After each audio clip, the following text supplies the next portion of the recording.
The massive ship moved through space like a dark mountain floating among the stars.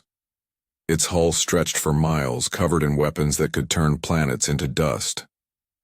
This was the Eternal Dominion, flagship of the Velkari hegemony, and it had never known defeat. Fleet Commander Zexthul stood on the bridge, his forearms crossed behind his back.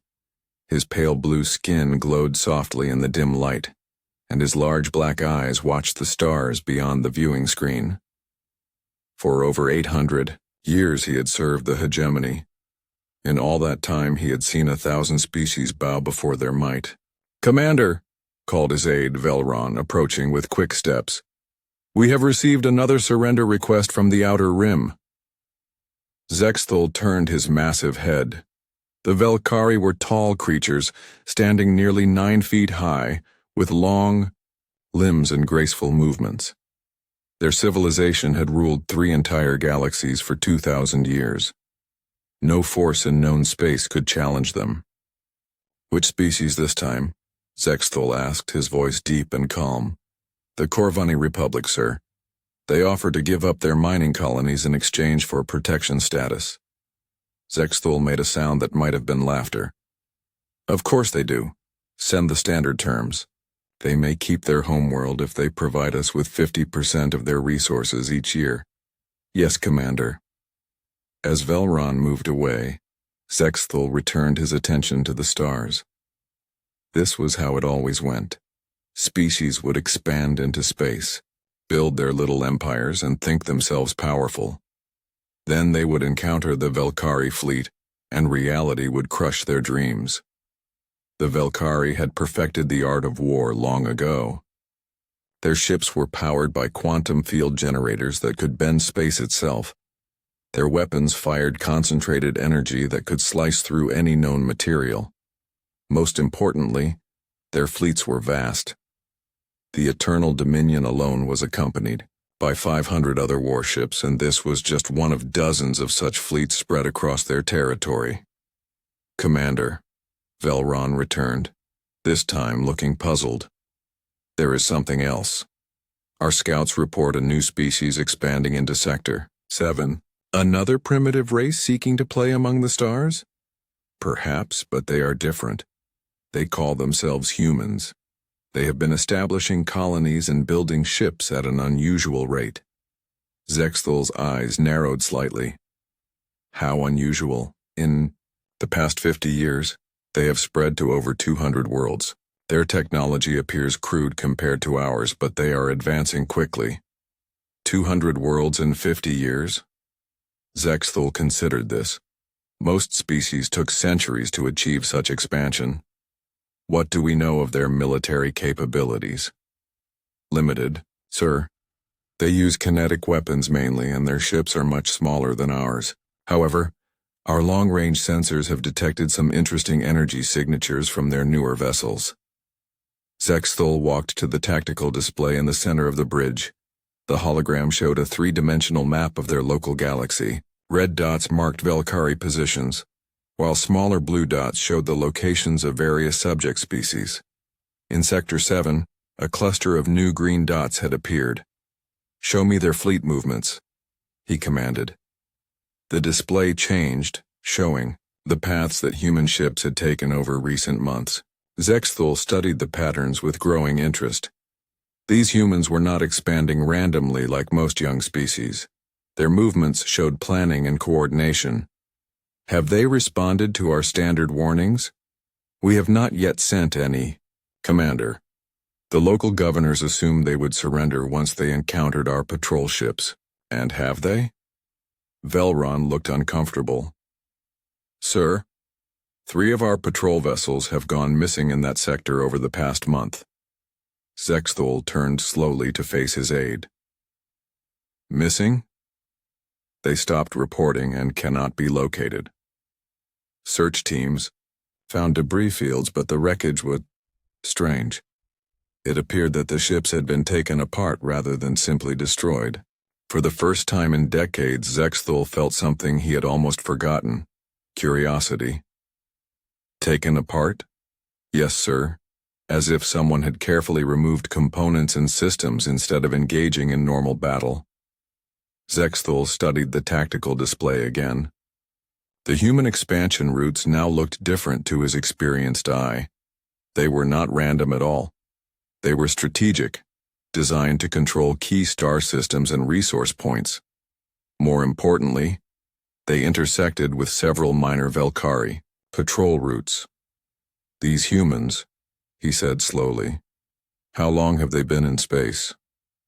According to our intelligence, they achieved interstellar flight approximately 150 years ago. 150 years, and they already control 200 worlds.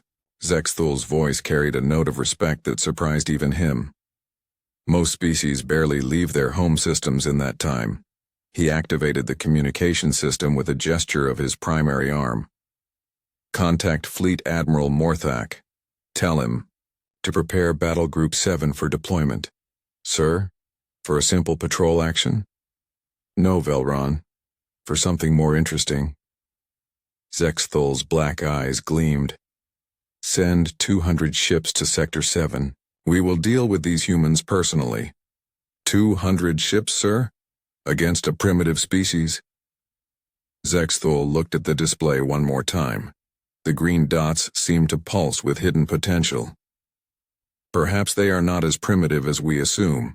Besides, it has been too long since we faced anything resembling a real challenge. As orders flowed through the ship, Zexthul found himself anticipating the coming encounter. For centuries, conquest had become routine. Species would see their vast fleets and immediately surrender. There had been no real battles, no tests of tactical skill or strategic thinking. But these humans had been studying their patrol routes. They had been taking apart Velkari ships to learn how they worked. Most species ran in terror when they first saw Velkari technology. These humans seemed to be trying to understand it. How refreshing, Zexthul murmured to himself. The Eternal Dominion began to turn, its massive bulk moving with surprising grace. Around it, the rest of the fleet followed suit. 200 of the most powerful warships ever built were about to descend on a species that had been in space for barely more than a century. Zexthul settled into his command chair, his four arms moving across the control interfaces with practiced ease. Perhaps these humans would provide a brief moment of entertainment before they, too, knelt before the might of the Velkari hegemony. After all, it had been 800 years since he had lost a battle. It had been 2,000 years since anyone had seriously challenged the hegemony itself. What could possibly go wrong? Captain Ben Clark stood in the observation deck of the USS Ranger, watching the stars through the thick glass. His ship was small compared to the massive vessels that other species built, but it was fast and quiet. Perfect for scouting missions in the Outer Rim territories. Captain, called Lieutenant Kate Williams from the communication station, we're picking up some unusual signals. Ben turned and walked to her station. Kate was young, maybe 25, but she had the best ears for alien communications in the fleet. If she said something was unusual, it was worth checking. What kind of signals? Long-range transmissions, sir, very powerful. The computer is having trouble translating them, but I think they're military commands. Ben frowned. They were 3 days out from the nearest human colony, deep in unexplored space. Any idea who's sending them? Kate adjusted her headset and listened carefully. The signal pattern matches some old recordings we have. I think it might be the Velkari, sir. The name sent a cold shiver down Ben's spine. Every human who traveled the stars had heard stories about the Velkari hegemony. They ruled 3 entire galaxies with fleets of ships so large they could blot out suns. Most species that encountered them simply surrendered rather than face destruction. Are you sure? Pretty sure, sir. The computer is saying 87% match with known Velkari communication protocols. Ben walked to the main display and activated the long-range sensors.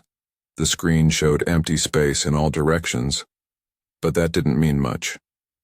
Velkari, ships could travel faster than anything humans had built. What are they saying?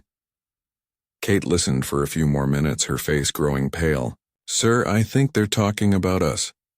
About humans. Put it on speaker. The bridge filled with strange sounds like music mixed with grinding metal. The translation computer worked slowly, converting the alien words into something they could understand. Battle Group 7 will deploy to Sector 7. Target human expansion. Fleet strength, 200 vessels. Mission, standard pacification. Ben felt his blood turn to ice. 200 Velkari warships were coming for them. The entire human fleet had maybe 50 ships total, and most of those were cargo vessels or small patrol boats. Kate, send an emergency message to command. Tell them we have incoming Velkari forces, estimated 200 ships. Use priority alpha codes. Yes, sir.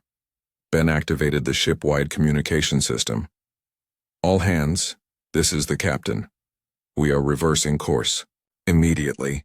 Prepare for emergency jump to hyperspace. The USS Ranger turned and began accelerating toward human space. Ben knew it would take them 2 days to reach the nearest colony. He also knew that the Velkari fleet could cover that distance in hours, once they arrived. 3 hours later, they received a response from Admiral Jake Harrison at Fleet Headquarters. Captain Clark, return to base immediately. Do not engage any alien vessels. We are calling an emergency council session. The next 36 hours passed slowly. Ben's crew worked around the clock, monitoring communications and watching for any sign of the approaching enemy. They picked up more Velkari transmissions, confirming that a massive fleet was indeed heading toward human space. When they finally reached the naval base at New Terra Colony, Ben found chaos waiting for him. Ships were arriving from every corner of human territory. Captains and admirals hurried between meetings. The normally quiet base buzzed with activity. Ben reported directly to Admiral Harrison's office. The admiral was a tall man in his 50s with gray hair and tired eyes. He had fought in the border wars against the Corvani Republic and had earned a reputation as a tactical genius. Captain Clark, Harrison said as Ben entered. Tell me everything. Ben gave his report quickly and completely. When he finished, Harrison leaned back in his chair and was quiet for a long moment. 200 ships, Harrison said finally. Our intelligence estimates that each Velkari warship is equivalent to 10 of our best vessels. Sir, what are we going to do? Harrison stood and walked to the large map on his wall. It showed all of human space, with colonies marked in blue and fleet positions in red. We're going to do something that humans have always done when faced with impossible odds, Captain. We're going to adapt. Sir? For the past 50 years we've been finding wreckage from old Velkari battles, pieces of their ships, fragments of their technology. Our scientists have been studying them, learning how their systems work. Ben's eyes widened. We've been reverse engineering their technology? More than that. We've been improving it. Harrison touched a button on his desk, and the map changed to show ship positions. Captain Lisa Martinez has been working with a special project. The USS Defiance has been fitted with experimental systems based on Velkari designs. 1 ship against 200? Not 1 ship, Captain, 12. The map updated again, showing the positions of 11 other vessels scattered throughout human space. Ben recognized some of the names. USS Phantom, USS Retribution, USS Guardian. These were the newest ships in the fleet, built with the latest technology. Sir, even 12 ships against 200 will be a slaughter, Harrison finished. Unless we're very smart about it. Harrison activated a holographic display in the center of the room. It showed a detailed tactical analysis of Velkari fleet movements and battle tactics. The Velkari have ruled space for 2,000 years, Captain.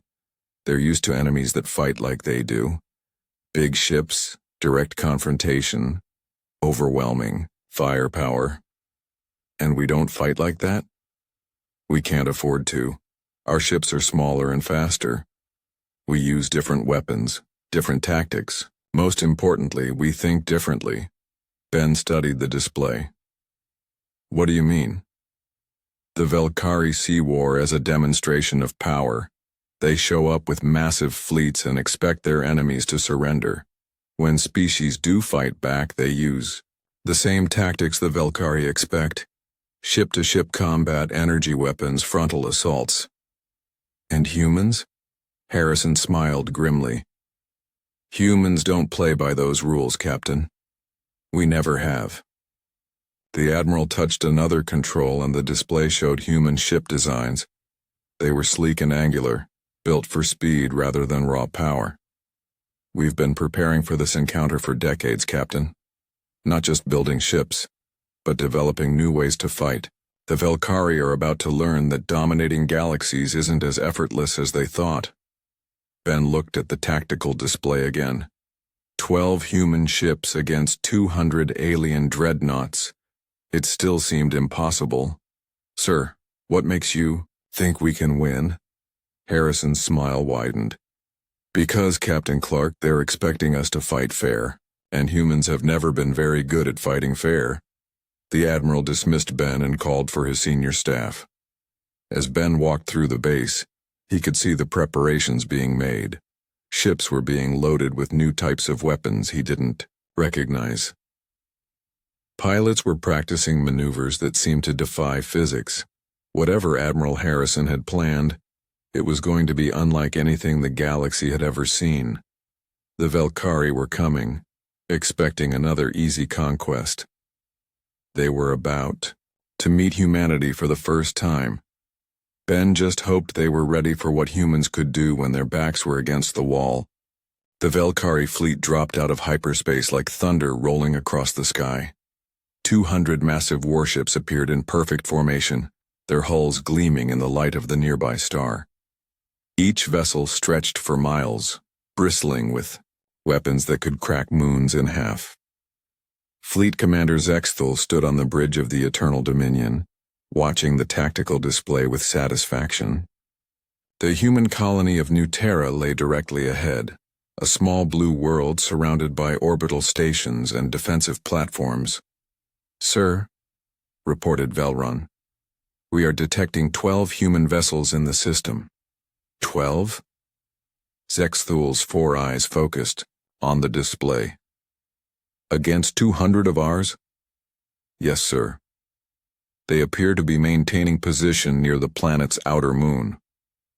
Zexthal studied the enemy ships on his screen. They were tiny compared to Velkari dreadnoughts, sleek and angular. They looked more like the small fighter craft that some species used for planetary defense. Open a communication channel, he commanded. Let us see if these humans are more reasonable than they appear. The main screen flickered and showed the bridge of one of the human ships. A woman in a dark blue uniform looked back at him. She was young for a captain, maybe 40 years old with short brown hair and steady green eyes. I am Captain Lisa Martinez of the USS Defiance, she said calmly. You are in human territory. State your intentions. Zexthal was amused by her directness. Most species trembled when they first saw a Velkari commander. I am Fleet Commander Zexthal of the Velkari hegemony. You will surrender your colonies and submit to our authority. This is your only warning. Captain Martinez didn't seem impressed. I'm afraid that's not going to happen, Commander. We suggest you turn around and leave our space. Zexthal's amusement grew. Captain, you have 12. Small ships. We have 200 warships, each capable of destroying your entire fleet. Do you truly wish to fight us? Yes, Martinez replied simply. We do. The communication ended abruptly. Zexthul stared at the blank screen for a moment, then began to laugh. It was a deep, rumbling sound that filled the bridge. "Sir?" Velron asked uncertainly. "It has been so long since anyone showed such courage in the face of certain death," Zexthul said. "Very well. We shall grant them the battle they seek. All ships assume attack formation. Target the human vessels." The Velkari fleet began to move, spreading out into their standard battle line. It was an impressive sight. 200 mountain-sized ships advancing in perfect order, their weapons charging with deadly energy. The human ships responded by scattering. Instead of forming a defensive line like most species would, they spread out across the system in seemingly random directions. "Unusual tactics," observed Velron. "Indeed. Perhaps they hope to make us chase them. No matter. Begin the attack."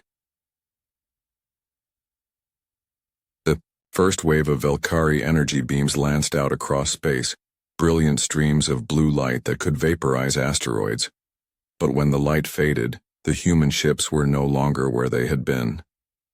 "Sir," called the tactical officer, "the enemy vessels appear to have increased speed beyond our projections." Zexthul frowned. The human ships were moving faster than their engines should have allowed, much faster. "Recalculate their maximum velocity." "Sir, they are exceeding our fastest pursuit ships by a significant margin." Before Zexthul could respond, alarms began sounding throughout the ship. The tactical display showed red warning symbols appearing across their fleet. "Report, sir. We are detecting multiple small objects approaching from various vectors. They appear to be some kind of fighter craft." The main screen switched to an external view. Hundreds of tiny ships were racing toward the Velkari fleet from all directions. They moved in complex patterns, weaving and diving like a swarm of insects. "Impossible," Zexthul muttered. "Our sensors detected only 12 enemy vessels." "Sir, the human ships appear to be launching these fighters continuously. Each vessel is carrying far more craft than should be physically possible." Zexthul watched as the human fighters reached his outer ships. They were incredibly small, barely larger than the escape pods that Velkari ships carried, but they moved with impossible speed and agility. The first impact came as a shock. One of the human fighters somehow penetrated the shields of a Velkari cruiser and struck the hull directly. Instead of the tiny explosion Zexthul expected, the entire ship shuddered under the impact. "What weapons are they using?" "Unknown, sir. The energy readings are unlike anything in our database." More fighters reached the fleet. They swarmed around the massive Velkari ships like angry wasps, striking again and again. Each impact sent shockwaves through the alien vessels. "All ships, activate point defense systems, destroy those fighters." The Velkari fleet opened fire with thousands of defensive weapons. Streams of energy filled space as they tried to swat the human fighters from the sky. But the small ships were too fast and too agile. For every fighter destroyed, 3 more seemed to take its place. "Sir," Velron reported urgently, "we're receiving damage reports from across the fleet. These fighters are somehow overloading our shield generators." "That's impossible. Our shields can stop planet-killing weapons." "Nevertheless, sir, 17 ships are reporting shield failures. And sir, the human capital ships are moving again." Zexthul turned his attention back to the 12 human vessels. They had been relatively quiet during the fighter attack, but now they were accelerating toward his fleet at incredible speed. "All ships, focus fire on the approaching vessels." The Velkari fleet turned its massive guns on the human ships. Energy, beams that could melt continents reached out across space. But something impossible happened. The beams passed right through the human ships without touching them. "What?" Zexthul stared at the display in disbelief. "Sir, the human vessels appear to be intangible. Our weapons are having no effect. As Zexathul watched, the human ships passed through his outer defensive line like ghosts. They moved between his vessels, completely ignoring the massive firepower being directed at them. Then, suddenly, they became solid again. The USS Defiance materialized inside the formation of 3 Valkyrie dreadnoughts. Before anyone could react, it opened fire at point-blank range. But instead of energy beams, it launched physical projectiles that moved at incredible speed. The projectiles punched through Valkyrie armor like it was paper. One of the dreadnoughts exploded in a brilliant fireball. The other 2 began venting atmosphere from massive holes in their hulls. "How are they doing this?" Zexthul demanded.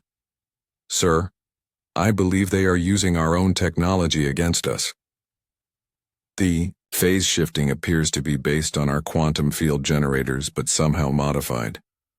Across the fleet, the other human ships were executing similar attacks. They would become intangible, move through the Valkyrie formations, then solidify and strike at close range. The massive alien vessels, designed for long-range combat, couldn't defend against enemies that could appear inside their defensive perimeters. "Sir," called the communication officer, "we're receiving a message from Captain Martinez." The human captain appeared on screen again. Behind her, Zexthul could see her crew working calmly at their stations, as if they weren't in the middle of a desperate battle. "Commander Zexthul," she said, "we told you to leave our space. This is your last chance to withdraw." Zexthul looked at his tactical display. In less than 20 minutes, the humans had destroyed or disabled 30 of his ships. His remaining vessels were scattered and confused, trying to fight an enemy that seemed to ignore the basic laws of physics. "How?" he asked simply. Martinez smiled. "We've been studying your technology for 50 years, Commander. We know how it works. More importantly, we know how to make it work better." The communication ended. Around the Eternal Dominion, the battle continued to rage. Human fighters swarmed through the Valkyrie fleet while the intangible capital ship struck again and again. For the first time in 800 years of service, Fleet Commander Zexthul began to consider the possibility of defeat. Admiral Jake Harrison watched the battle from the command center on New Terra Colony. The main screen showed the tactical display of the entire system, with red dots representing Valkyrie ships and blue dots showing human forces. The red dots were disappearing at an alarming rate. "Admiral," reported Commander Pete Johnson, "Captain Martinez is requesting permission to execute Operation Mousetrap." Harrison studied the display carefully. The Valkyrie fleet was exactly where they wanted it, drawn deep into the system by the apparent weakness of the human force. But Zexthul was no fool. The alien commander would realize he was being beaten and order a retreat soon. "Tell Martinez she has a green light. Signal all ships to implement the final phase." Across the system, the 12 human vessels began moving toward a specific point in space. It looked like they were regrouping for a final desperate attack, but Harrison knew better. Everything that had happened so far was just the setup for what came next. On the bridge of the Eternal Dominion, Fleet Commander Zexthul was making the hardest decision of his long career. His fleet had been reduced to less than 140 ships, and the humans showed no sign of slowing down. "Sir," urged Velron, "we must withdraw. We can call for reinforcements and return with a larger force." Zexthul's pride fought against his tactical sense. The Valkyrie had never retreated from battle, never admitted defeat. But they had also never faced an enemy like this. "All ships," he said finally, "prepare for withdrawal. Set course for—" "Sir," interrupted the tactical officer, "the human ships are massing for what appears to be a final attack. They're moving toward coordinates 77 Alpha. Zexthul looked at the display. The surviving human vessels were, indeed, gathering together, their fighter swarms pulling back to regroup. It looked like they were preparing for one last desperate charge. "They're trying to destroy the Eternal Dominion," Velron observed. "If they eliminate our flagship, they can claim victory even if we destroy them." Zexthul considered this. It would be exactly what a young, aggressive species might attempt. One final glorious attack against the enemy commander. All ships form defensive formation around the flagship.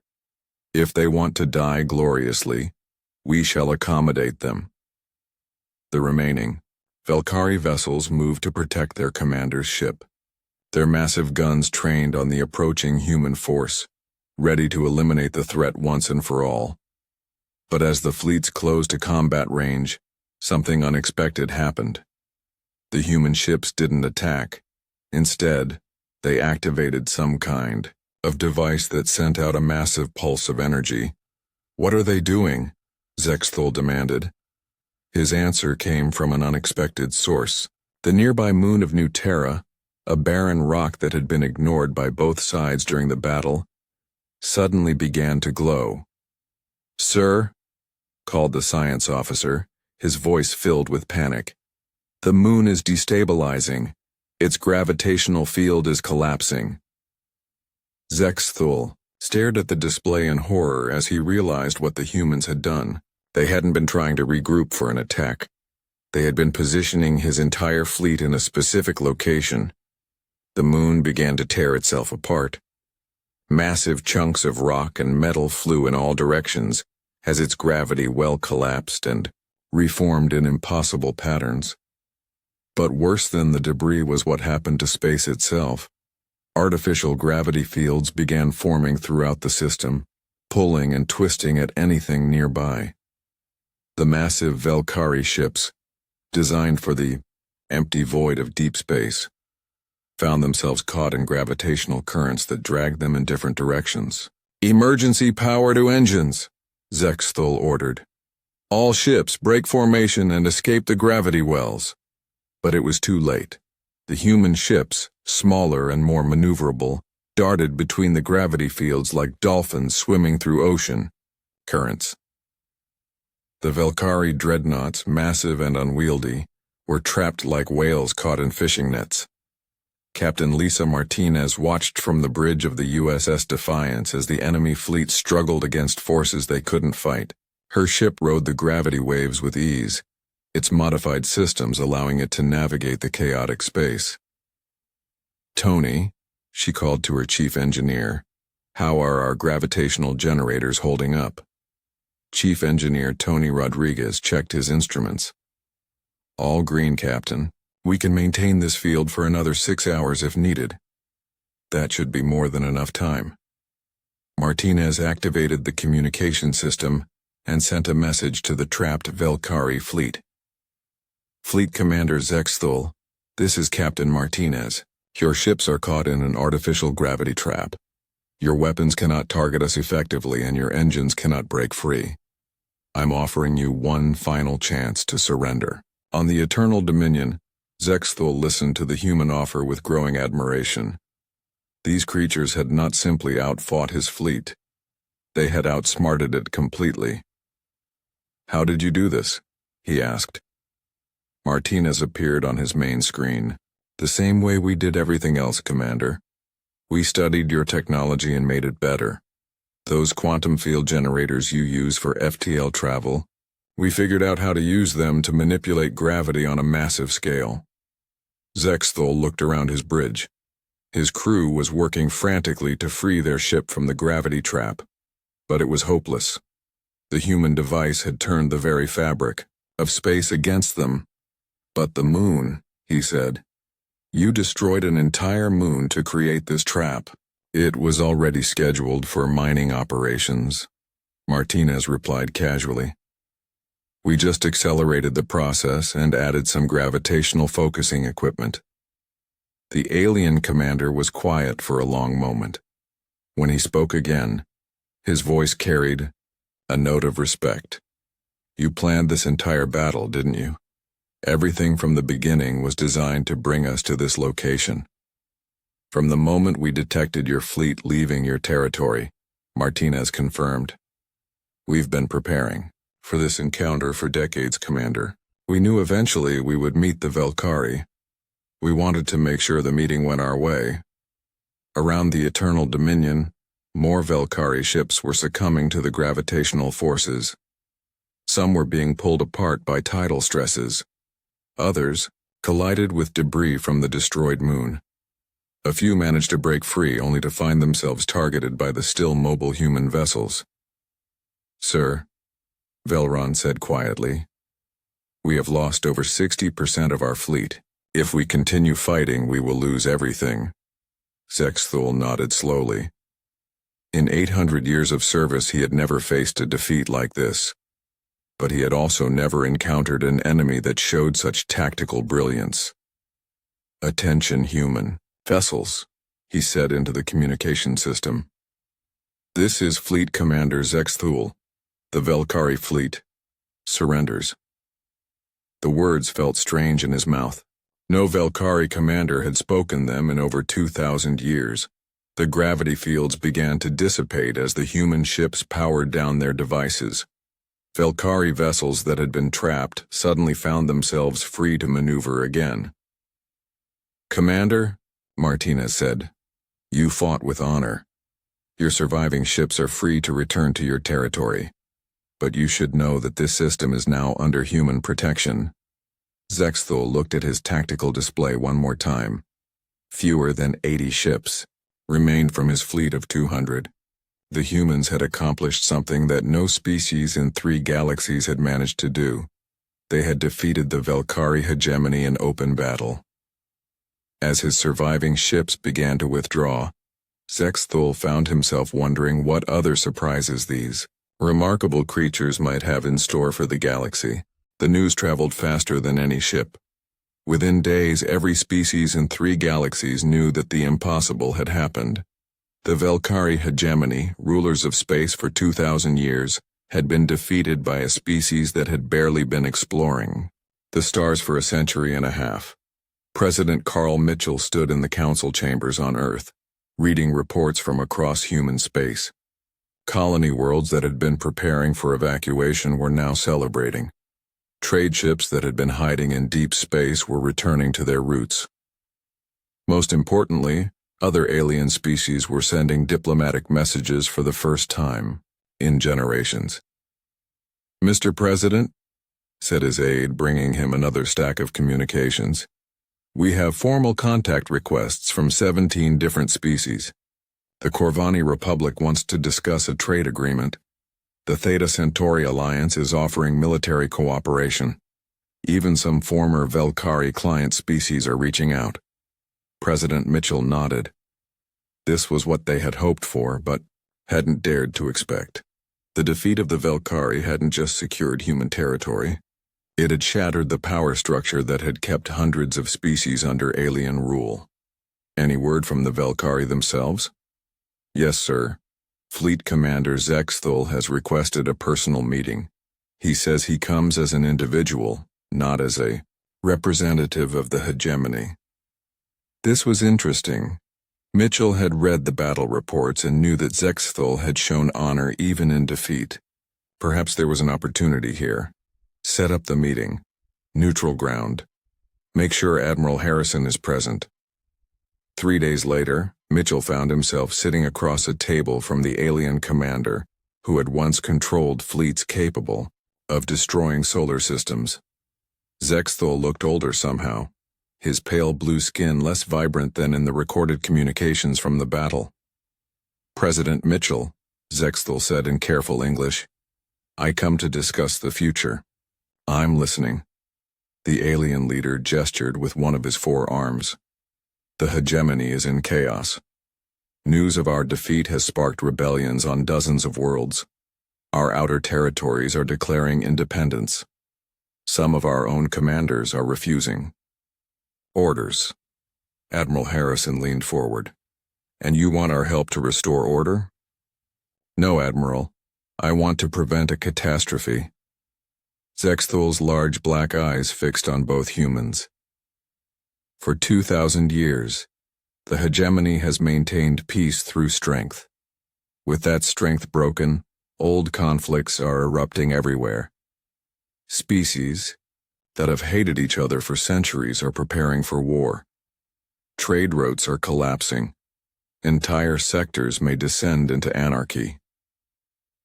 President Mitchell studied the alien commander carefully. What are you proposing? A new order, not based on fear or domination but on cooperation. Zexthol paused as if the words were difficult for him. The humans have proven that the old ways no longer work. Perhaps it is time to try something different.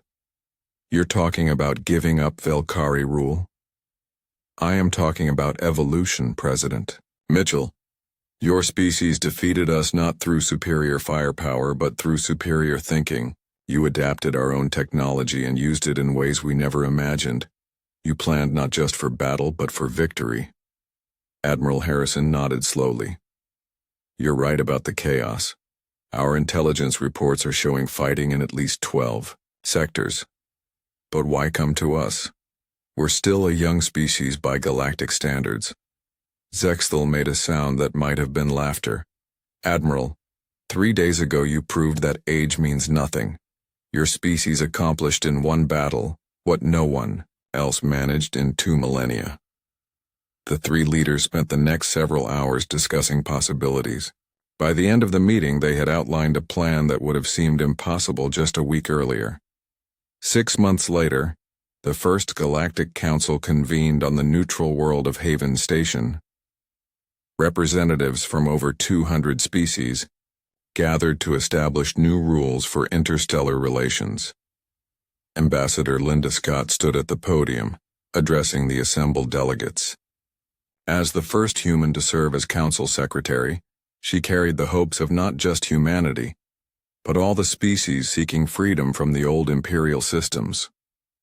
The age of domination is over, she announced. Today we begin an age of cooperation. No single species will rule over others. No empire will control the destiny of entire galaxies. In the audience, Fleet Commander Zexthol listened with interest.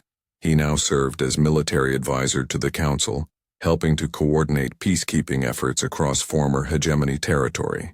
It was a strange role for someone who had once commanded conquest fleets, but he found it surprisingly satisfying. The new system wasn't perfect. There were still conflicts, still species that preferred the old ways of might makes right. But for the first time in millennia, there was hope for something better. Captain Lisa Martinez, now promoted to admiral and serving as head of council. Security forces had her hands full dealing with various crisis situations, but even the worst problems seemed manageable, compared to facing 200 Velkari dreadnoughts with only 12 ships. The human colonies continued to expand, but now they did so as partners rather than conquerors. Human technology, particularly their improvements to Velkari quantum systems, was shared freely with allied species. In return, humanity gained access to knowledge and resources from across 3 galaxies. Admiral Jake Harrison, now serving as Supreme Commander of the Council, Defense Fleet, often reflected on how quickly things had changed. The fleet under his command included ships from dozens of different species, including former Velkari vessels now crewed by mixed alien-human teams. The transformation hadn't happened overnight. There were still sectors controlled by Velkari, hardliners who refused to accept the new order. Some species remained hostile to any form of cooperation. Pirates and raiders took advantage of the chaos to attack shipping lanes, but the momentum was undeniable. Each month brought new species into the Council. Trade networks that had been monopolized by the hegemony were opening up to smaller civilizations. Scientific knowledge flowed more freely than it had in centuries. Chief Engineer Tony Rodriguez, now heading the Council's Technology Development Division, worked with alien scientists to push the boundaries of what was possible. The gravitational manipulation technology used at the Battle of New Terra had been refined and adapted for peaceful purposes. Ships could now travel faster and more efficiently than ever before.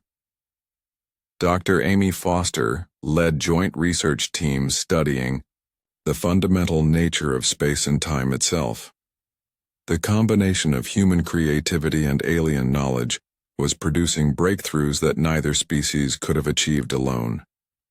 President Mitchell, now in his second term, often met with other world leaders to discuss the continuing changes. The galaxy was becoming a very different place from what it had been just a few years earlier.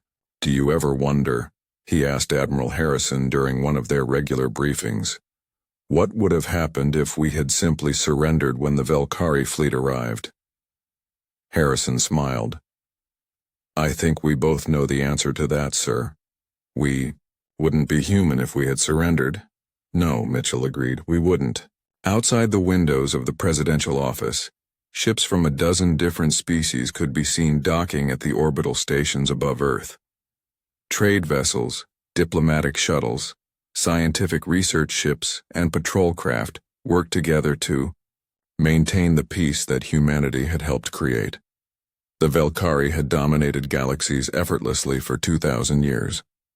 It had taken just one human warship and a willingness to think differently to change everything. As President Mitchell watched the mixed fleet patrol the space around his homeworld, he couldn't help but smile. Humanity had not conquered the galaxy. Instead, they had done something far more impressive. They had freed it.